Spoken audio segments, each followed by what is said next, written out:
하나님 감사합니다. 오늘도 하나님의 백성들을 모으셨사오니 오늘 하나님의 살아계신 음성이 들리게 하셔서 우리의 마음이 변화되고 새로워지고 은혜의 백성이 되게 하옵소서.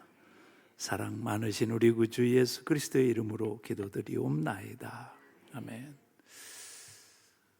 언제부턴가 나에게 다가오는 변화들이 있음을 느끼기 시작했습니다. 어떻게 보면 신체적인 한계, 지적인 한계, 여러 가지 한계를 느끼기 시작하는 거예요. 얼마 전에 어느 하는 교회를 방문하게 됐습니다. 만남이 있어서 교회 치고는 주차장이 꽤 넓어서 차를 대는데 제가 서너 번 이렇게 왔다 갔다 하다가 대게 됐습니다. 대구 내린인데 주변에 있던 우리 후배 목사님이 저보고 이래요. 차가 삐뚤어졌네요. 그래서 제가 서너 번 왔다 갔다 했다는 건 뭐예요? 반드시 내려고 한 거지. 근데 결국 내리고 보니까 삐뚤어진 거예요. 근데 그게 조금 마음에 상처가 되더라고요. 내가 이제는 능력이 떨어졌나 보다. 이제 들어가서 카페에서 얘기를 하는데 후배 목사님이 저한테 이래요. 목사님은 요새 카톡을 안 보시나 봐요. 그래서 왜냐하면 자꾸 약속을 잊는 거야 내가. 보긴 봤는데 잊어버려. 제가 또 작년에 수술을 하고 나서 이게 뭘 집중해서 이렇게 오래 볼 수가 없어요.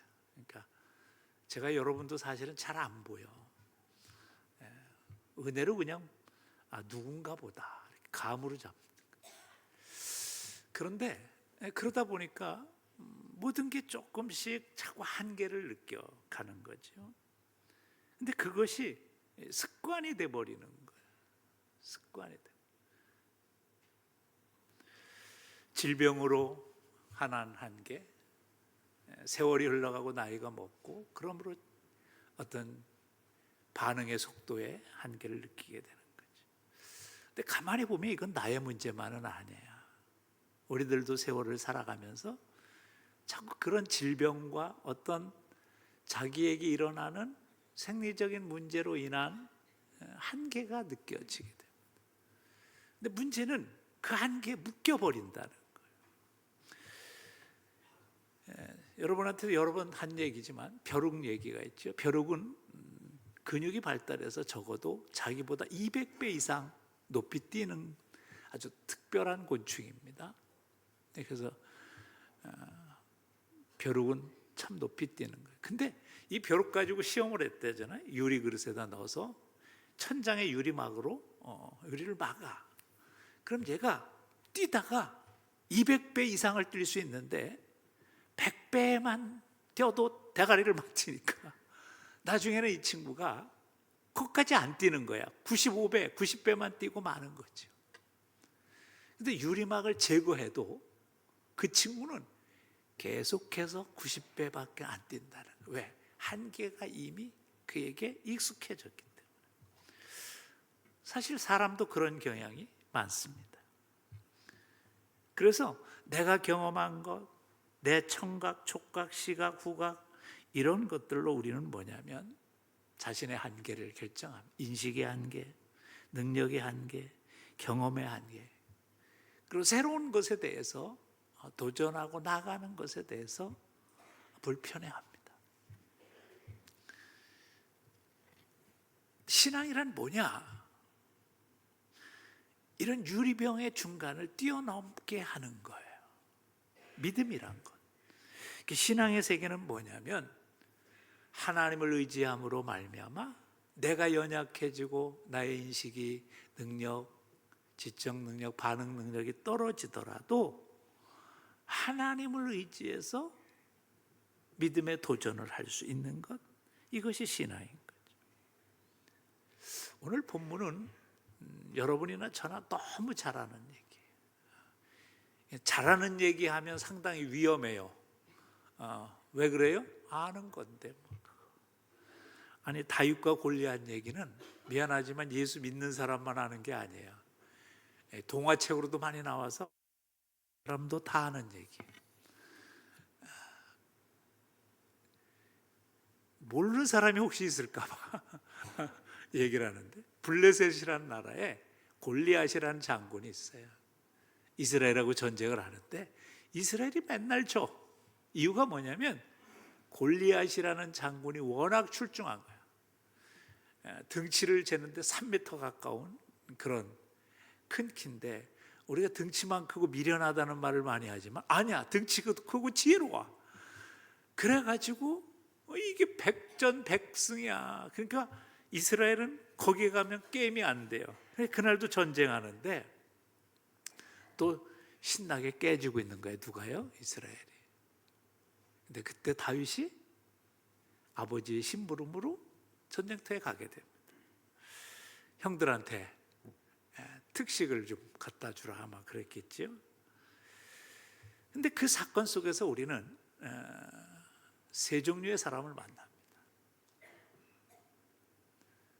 첫째는 누구냐면 이미 도전할 용기가 없어 좌절하고 한계에 갇혀 사는 사람들입니다.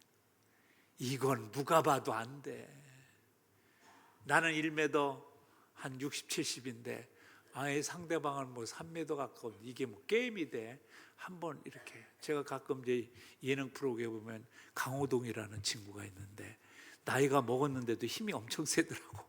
그 밑에 깔리면 웬만한 친구들도 뭐 벗어날 수가 없더라고. 근데 생각해봐요. 그거보다 2배는 큰 애가 능력도 있고 지혜도 있어. 게임이 안 되지. 그러니까 많은 사람들이 포기했어요. 포기한 사람들로 가득 차 있어요. 그래서 쥐들은 듯이 골리앗이 별별 욕을 다 하는데도 그거 다 듣고 수모를 당하고 있는 거야. 이제 사울 왕이 사실은 자기가 왕이니까 앞장서서 나가야 되는데 이미 거기도 뭐 했어요? 포기했어. 그래서 뭐라고 얘기냐면 25절에 보면 이런 말씀, 이스라엘 사람들이 이르되 너희가 이 올라온 사람을 보았느냐? 참으로 이스라엘을 모욕하러 왔도다. 그를 죽이는 사람은 왕이 많은 재물로 부하게 하고 그의 딸을 그에게 주고 그와 아버지의 집을 이스라엘 중에서 세금을 면제하게 하시니라. 그러니까 사울 왕이 뭘 그런 거예요? 경품을 걸은 거지. 상품을 걸은 거예요. 야, 저 골리앗만 물리쳐주면 내가 재물도 주고 아마 자기 딸도 주겠대. 옛날 아버지들은 참 웃겼어. 자기 딸을 그냥 무슨, 제가 옛날에 우리 교회 권사님하고 얘기했는데 그 권사님이 굉장히 기구한 얘기를 하시더라고. 자기가 시집을 어떻게 갔냐? 아버지의 노름빛에 팔려갔대.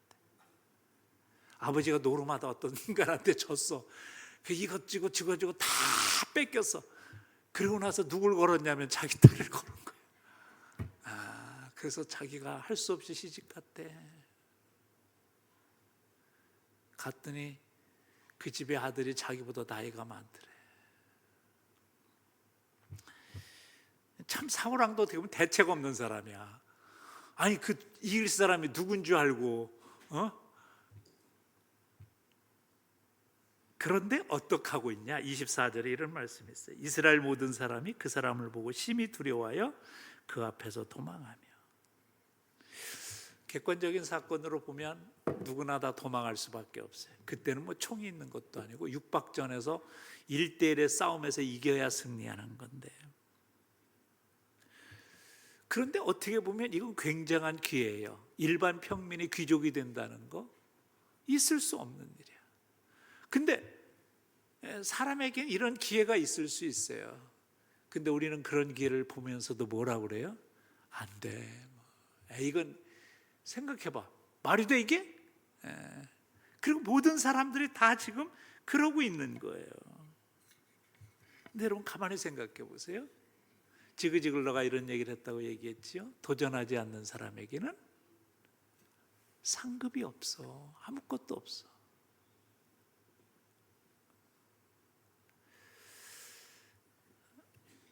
그래서 우리는 가만히 보면 때때로는 우리의 한계에 갇혀서 무엇이 안 되는 이유만 찾고 있는 사람들이 많아요. 그래서 탁월해. 거기에는 안 되는 이유, 실패하는 이유에 대해서 너무 연구를 많이 해서 주야로 묵상해가지고 재미난 책이 있더라고요. 실패하는 사람들의 특징이라는 책이 있는데 그 책에 보니까 쭉 나오는데 제가 몇 가지만 얘기할게요. 첫째는 실패하는 사람들의 특징은 책임을 타인에게 넘긴다는 거예요. 그러니까 남 탓하는 거야. 다 이렇게 된 건 환경 탓이고, 이렇게 된 거는 분위기 탓이고, 이렇게 되면 경제 탓이고. 근데 여러분, 경제가 단 한 번도 좋다고 한 적을 제가 본 적이 없어요. 다 경제는 나쁘대. 지나고 보면 그때가 좋았다는 거지.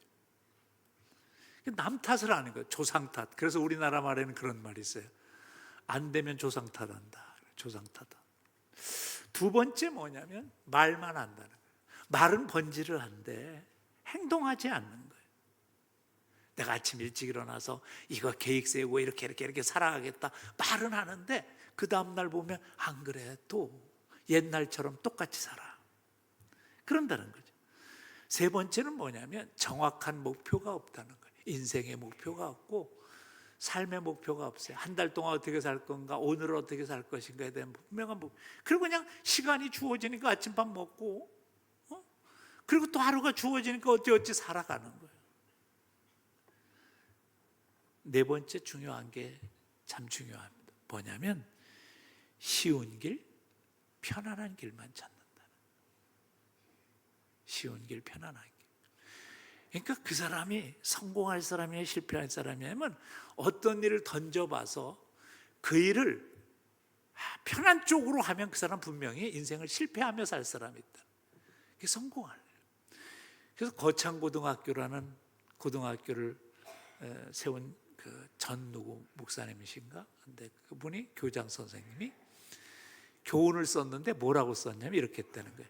야, 졸업할 때 직장을 선택할 때 어떤 때든지 편한 길이 있고 힘든 일이 있으면 힘든 일을 선택해라. 그러면 인생에 성공한다. 우리 주님은 뭐라고 그랬어요? 얘들아, 넓은 길로 가지 말고 좁은 길로 가라. 근데 대부분 다 어디를 선택해요? 편안한 길을 선택해요. 그 인생이 안 되는 거지. 마지막으로 너무 빨리 단념한다는 거예요. 너무 빨리 단념한다는 거예요. 너무 쉽게 포기한다는 거예요. 저도 가만 생각해 보니까 자꾸 쉽게 포기하는 게 편해. 왜? 합리화가 되니까. 그래서 그런 거지 내가. 나이 먹으면 기억력이 쇠퇴해서 그런 거지. 하루에 수십 통의 카톡이 오는데 그걸 어떻게 내가 다 읽고 약속 시간을 그거 잡고. 사실 하면 돼. 근데 안 하기로 결정을 내려버리는 거예요. 편하니까 그게. 그래서 우리는 어떻게 하냐? 실패를 선택할 때가 많다. 그러니까 도전하지도 않고 해보지도 않고 한계를 딱 거는 거야. 에이, 그냥 이렇게 살면 되지 뭐. 많은 사람들이 그래서 뭐라고? 뭐 그럭저럭 사는 거지 뭐. 인생 다 그런 거 아니에요? 그런다는 거지. 두 번째 사람들이 있다는 거예요. 이것은 더 나쁜 사람들이야. 비판하며 용기를 꺾는 사람들. 그래도 좀 해보려고 뭐 하면 옆에서 안 돼, 이 사람아. 철이 없어. 아직 나이가 들 먹어서 그렇지. 이렇게 말해서 어떤 사람이 정말 조금이라도 도전하고 노력하려는 걸 꺾어 버리는 사람들이 있다는 거예요. 28절에 보면 이런 말이 나와요. 큰형 엘리압이 다윗이 사람들에게 하는 말을 들은지라. 뭘 들었겠어요? 골리앗과 싸울 수 있는데 왜 안 싸우고 그래? 다윗에게 뭐 했어요? 노를 받았대. 화를 냈다는 거야. 내가 여긴 왜 와가지고 이리로 내려왔느냐? 들에 있는 양들은 누구에게 맡겼어? 아버지가 가라고 그래서 왔는데 이미 기분이 상한 거야. 나도 못하고 있는데 네가 한다고? 그런 거지. 내 교만과 내 마음의 완악함을 아노니 내가 전쟁을 구경하러 왔다. 무슨 다윗이 언제 그렇게 교만하고 마음이 완악한 아주 뒤집어 씌워. 그러니까 사람은요, 자기 감정이 상하면 다른 사람한테 뒤집어 씌워요. 그래서 저는 가끔 보면 참 기분 나쁜 사람들이 있어요.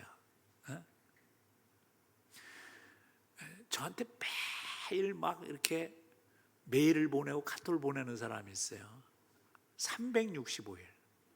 그것도 막 한문까지 써가지고 막 어떤 건 영어로도 쓰고 막 하여튼 내가 이만큼 똑똑하다 이 얘기를 하려고 하는 거죠. 잘 안 봐요. 그런데 못 끊어버리고 있어. 뭐 때문에? 안면 때문에.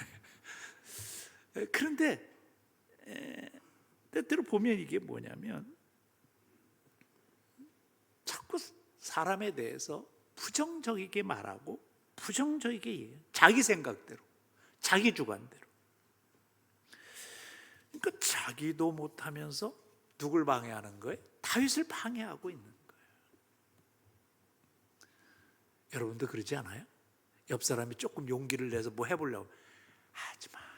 그냥 해봤자 소용이 없어. 그런 경험이 있는 사람은 누구와 같은 사람이에요? 엘리압과 같은 사람이에요. 근데 어떤 분은 이게 현대 교육의 맹점이라고 얘기하기도 해요. 현대 교육은 뭐냐? 약점을 찾아내는 훈련을 비판하는 것이 굉장히 잘하는 것으로 그렇게 훈련을 하고 그렇게 생각하게 만드는 교육을 받고 있다는 거예요. 물론 건전한 비판은 학문을 발전시키고 사회를 바르게 하는데 유익한 거예요. 근데 날마다 시비를 거는 거예요. 날마다 시비를 거는 거예요. 어떤 분은 사명이 남의 약점을 찾아내서 지적하는 게 사명이라고 생각하는 사람도 있어요.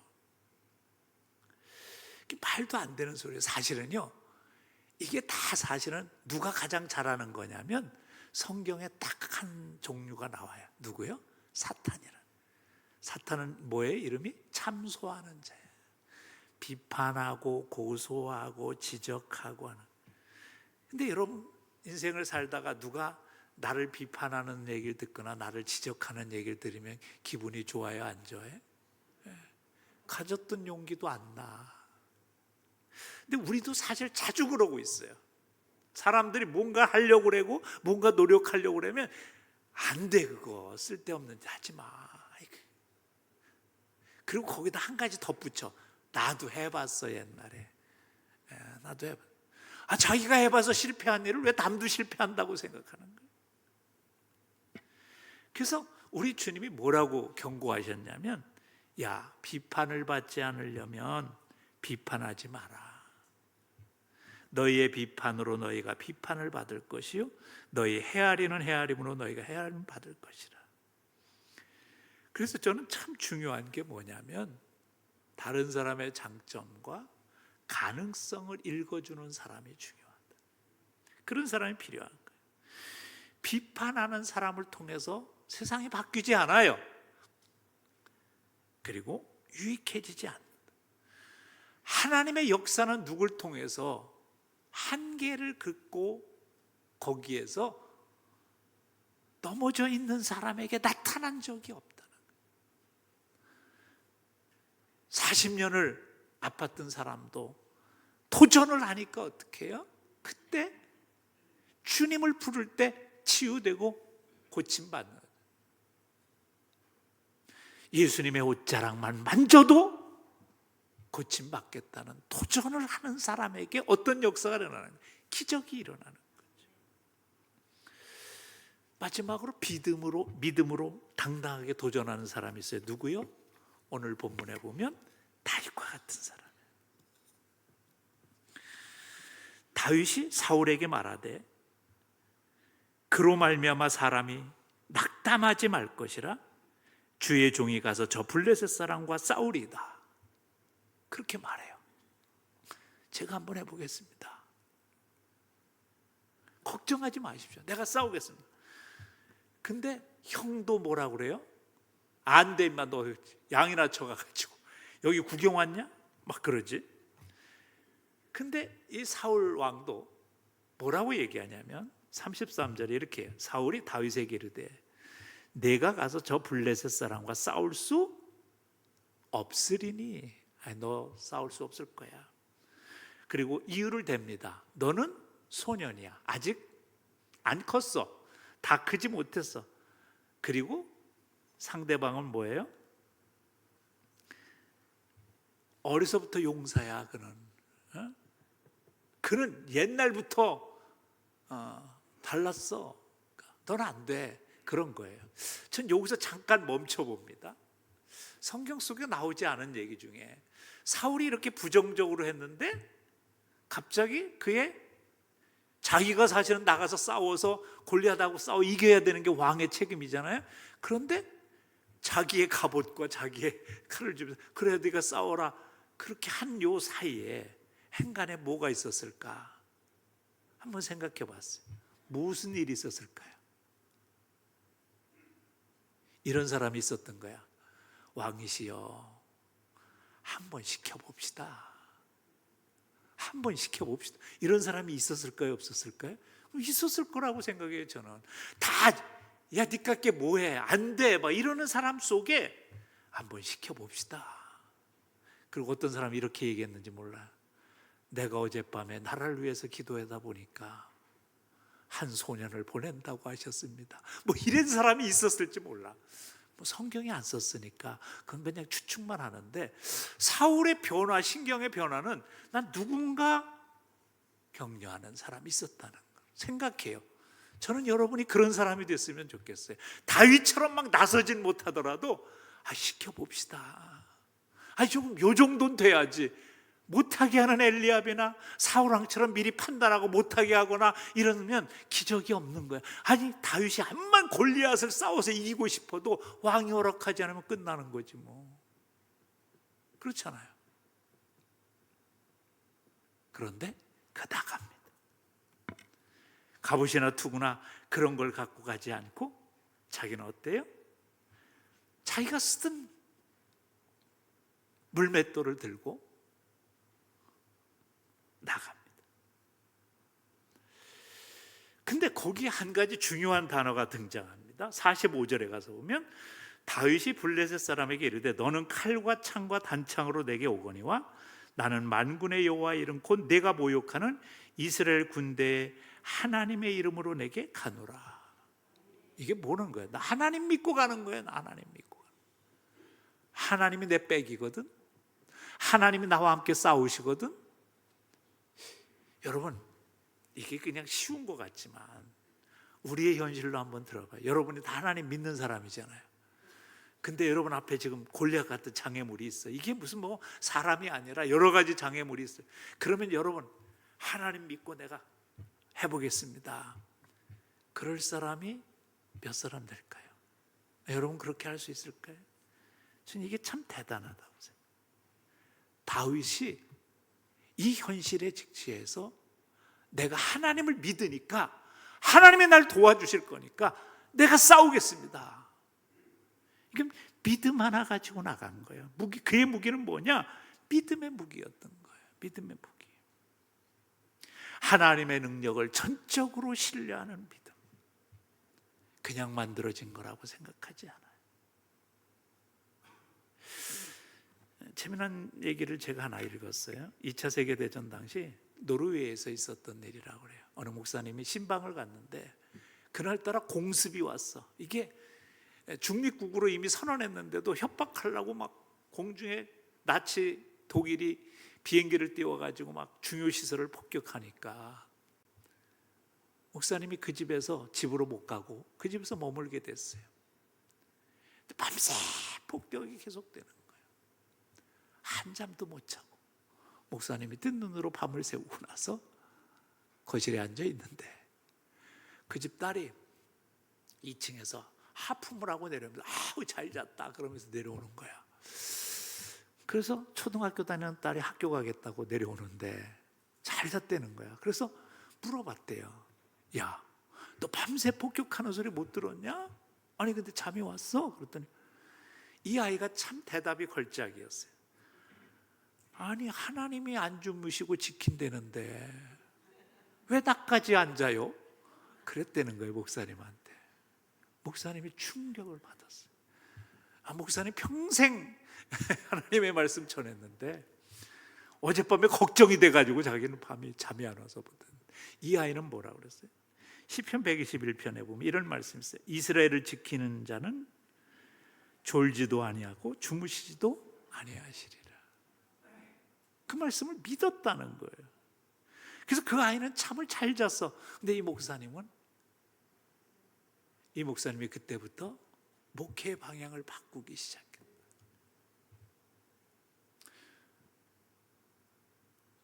이처럼 뭐야? 하나님을 전적으로 의뢰해야 한다는 건 어떤 환경 속에서도 변하지 않는 거예요. 오늘 본문을 통해서 알 수 있는 게 뭐예요? 하나님의 기적과 역사는 믿음으로 도전하는 사람, 믿음을 가지고 있는 사람에게 나타난다. 다윗이 골리앗을 이겼다는 것, 저는 하나님의 도우심이 있었다고 생각해요. 전적으로 하나님의 인도하심. 물맷돌로 던졌는데 3m가 맞고, 그것도 갑옷 입고 갔는데 얼굴 낯짝 중에 아마 요만큼만 비었을 텐데, 생각할 때 그렇다고 생각 안 해요? 내가 어디 맞았는데 그냥 그 쉽지 않은 거거든. 믿음이 없으면 안 되는 거거든. 물론 기술도 있어. 그게 이 믿음이 자기의 형, 가부장적인 사회 속의 장형은, 큰형은 굉장한 권위가 있는 거예요. 아버지와 같은 권위가 있는 거예요. 그 형의 반대와 한계의 능력과 당시의 지도자인 사울왕의 한계의 능력과, 그리고 적장이 우습게 봅니다. 하이 니깎게 그런 골리앗의 한계의 능력을 극복해버린 거예요. 이게 믿음의 도전을 하는 사람에게 나타나는 역사라는 거예요. 그러면 우리가 어떻게 한계의 극복을 할 수 있을까 하는 거예요. 사실 문제 앞에서 우리는 두렵습니다. 나홀로 해결할 수 없는 문제를 만나게 됩니다. 그때 어때요? 주님을 찾아 나가는 거예요. 정말 위대한 능력을 만들기 위해서는 주님이 초청하시는 자리에 있어야 돼. 예수님은 우리를 기다리신다고 그랬어요. 그래서 여러분 그 사진을 보면 문 밖에서 주님이 이렇게 기다리는 사진이 있지요? 근데 거기에 보면 문고리가 없어. 화가가 그걸 그릴 때 뭐라고 그랬냐면, 우리가 문을 열어야 주님을 만나야. 그래서 어떻게 보면 내가 고통의 문제가 있을 때, 어려움의 문제가 있을 때, 장애물이 있어서 맞닥뜨려서 내가 포기하고 싶어, 난 안 돼, 내 한계를 느꼈을 때 하는 것은 뭐냐면 주님의 초청장이 왔다고 생각하는. 미즈노 겐조라는 일본인이 있습니다. 11살 때 전신에 마비가 왔어요. 뇌성 소아마비가 걸려서 성장하지 않은 채 그가 움직일 수 있는 건 손과 발이 아니라 눈동자밖에 없었다고 그래요. 좌절에 낙심했어요. 그런데 누군가 그에게 가서 복음을 전했어요. 그 고통 속에서 예수님을 만나고 찬양을 지었습니다. 그 찬양의 가사가 이렇습니다. 내가 만일 괴롭지 않았더라면 하나님의 사랑을 받아들이지 않았을 것을. 만일 모든 형제 자매들이 괴롭지 않았더라면 하나님의 사랑이 전해지지 않았을 것을. 만일 우리 주님이 괴롭지 않았더라면 하나님의 사랑은 나타나지 않았을 것을. 그런 그 고통이 주님을 만나는 계기가 돼요. 여러분 중에도 그럴 수 있어요. 여러분의 인생의 문제 때문에 내가 고통을 당하고 어려움을 당하고 인생의 숙제가 있는 분들, 그건 뭐예요? 주님을 찾으라는 거예요. 주님을 찾으라는 거예요. 주님의 초청장이 온 거라는 거예요. 그러면 어떻게 해야 돼요? 이제 주님을 붙들어야 돼요. 믿음의 기도는 우리의 한계를 극복하게 해줘요. 신체적인 한계, 여러 가지 지적인 한계, 우리가 갖는 여러 가지 한계를 극복하게 하시는 분이 누구냐? 우리 주님이시라는 거예요. 우리 주님. 예수님이 뭐라고 말씀하셨냐면, 그래서 예수께서 이르시되 할 수 있거든이 무슨 말이냐? 믿는 자에게는 능치 못할 일이 없느니라 하시니. 할 수 있다 하시니는 나의 능력 뭐예요? 주 하나님. 그렇게 노래하는 거죠. 할 수 있다 너. 그냥 우리는 자꾸 의기소침해져요. 세월이 흘러갈수록, 실패를 경험할수록, 나의 어떤 제한이 있을수록, 그러나 할 수 있다는 있거든이 무슨 말이냐? 그러면서 우리에게 주님이 도전하는, 너는 내게 부르짖으라. 내가 내게 응답하겠고 내가 알지 못하는 크고 비밀한 일을 내게 보이리라. 이게 하나님의 기적인 거예요. 난 알 수 없어. 난 기대도 못했어. 그런데 그런 역사가 일어나는 거예요. 하나님이 함께 하시는 거예요. 그래서 우리 한계 속에 주저하지 말고 우리가 한번 어떻게 하자는 거예요? 도전해 보자는 거예요. 삶의 도전. 마지막으로 중요한 게 뭐냐? 우린 사실요, 내 지식의 한계, 내 경험의 한계, 그걸 벗어나지 못해요. 그래서 우리는 뭐가 있냐면 편견과 선입견이 있어요. 다 내 중심으로 생각하는. 그런데 그렇기 때문에 우리는 뭐예요? 오류들이 많아. 실패가 많다는. 그래서 이제 어떻게 해요? 하나님을 의지한. 사도 바울이 참 연약함이 많았지만 하나님을 따르고 하나님을 의지할 줄 알았던 게 있어요. 그래서 사도행전 27장 25절에 이런 멋있는 말이 나와요. 그러므로 여러분이요, 안심하라. 나는 내게 말씀하신 그대로 되리라고. 누굴 믿노라? 하나님을 믿노라. 하나님을 믿노라. 전 이게 여러분의 고백이 됐으면 좋겠어요. 이제 말씀을 사람은 아는 만큼 행하고 자기가 아는 것 이상의 세계를 모르는 인식의 감옥에, 자기 인식의 감옥에, 고정관념에 사로잡혀 삽니다. 우리가 하나님을 진정으로 믿는다면 믿음의 도전을 시작하는 여러분이 되셔서 2026년도가 여러분의 삶 속에 하나님의 역사와 기적이 개입되어 일어나는 놀라운 축복의 한 해가 되시길 주님의 이름으로 축원합니다.